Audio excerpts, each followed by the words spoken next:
Camille, The Steel Shadow, a biography from League of Legends. Read to you by Prestige Edition.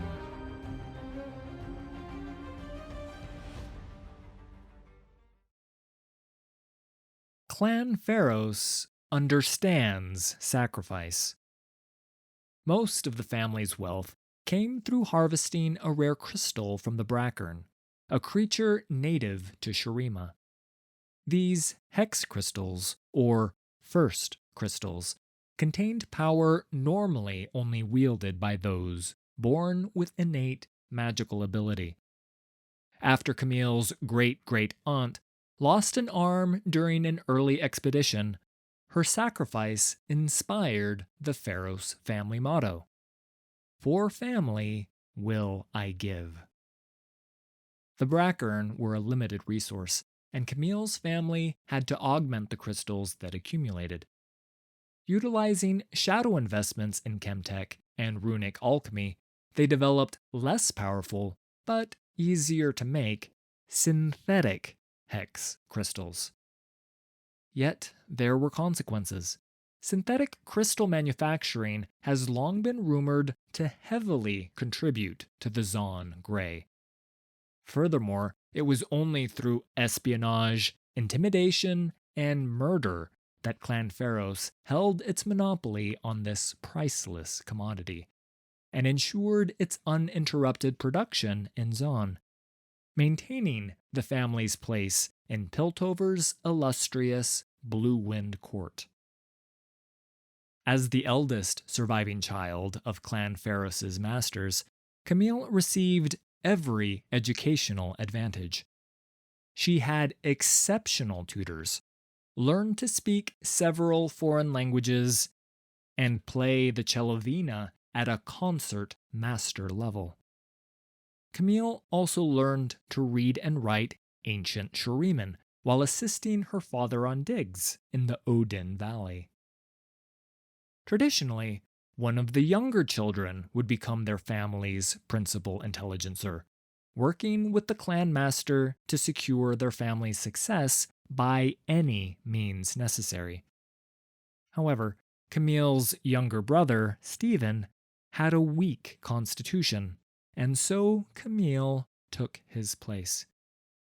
He jealously watched her embrace her additional training, and she became quite adept in combat, reconnaissance, and interrogation. When Camille was 25, augmented Zonite thugs attacked her and her father, intent on stealing lucrative trade secrets.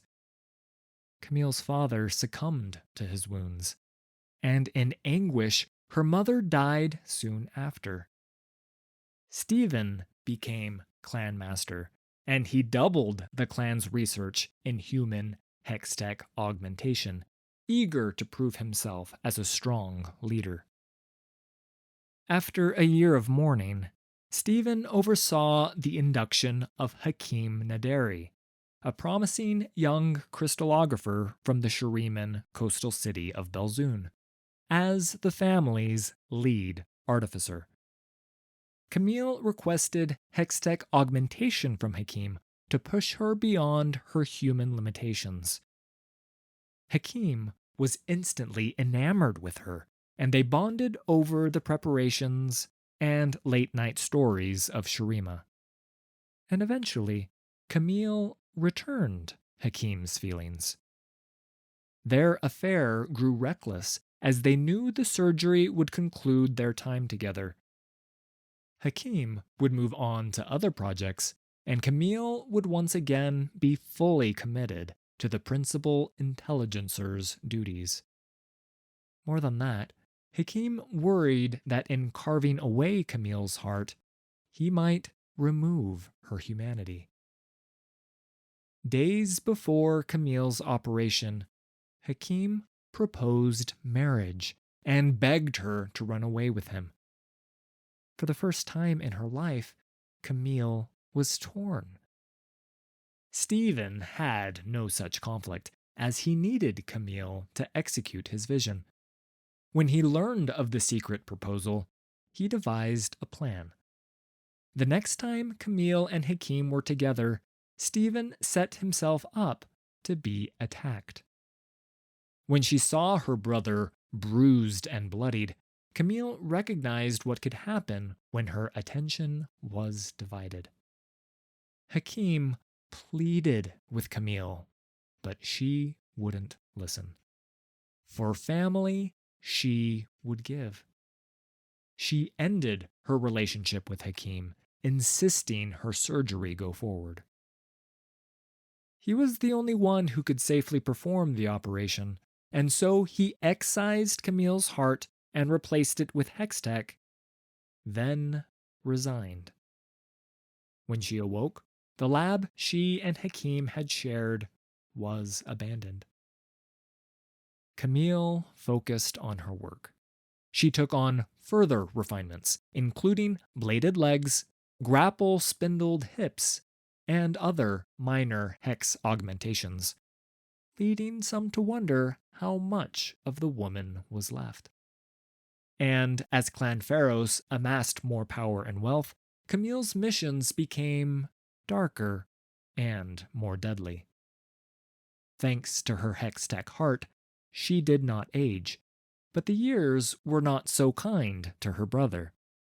Yet even as Stephen's body grew more frail, his iron grip on the clan remained.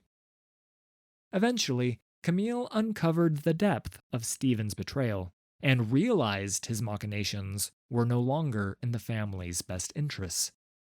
In that moment, she discarded the last sentiment she felt toward her brother. After installing her favorite grandniece as clan master, Camille now runs the family's public affairs, as well as its more shady operations.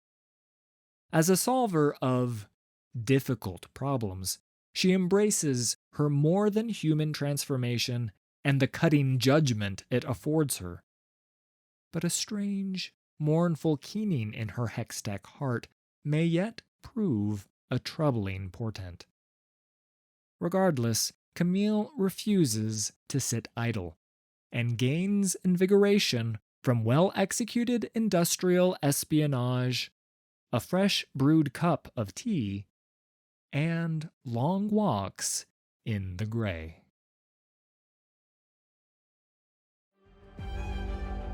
Thanks for listening. All credit for these stories goes to Riot Games and League of Legends. Full details can be found in the video description. If you enjoyed this production, please hit like and subscribe.